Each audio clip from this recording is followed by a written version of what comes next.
É, gente, a gente morre e não vê tudo. Vai parecer que é mentira, mas eu tô falando muito sério. Isso aqui eu tô impressionado até agora, sabe? Eu tô engasgado.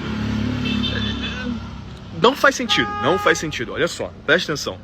A gente teve uma proposta no valor de anúncio à vista.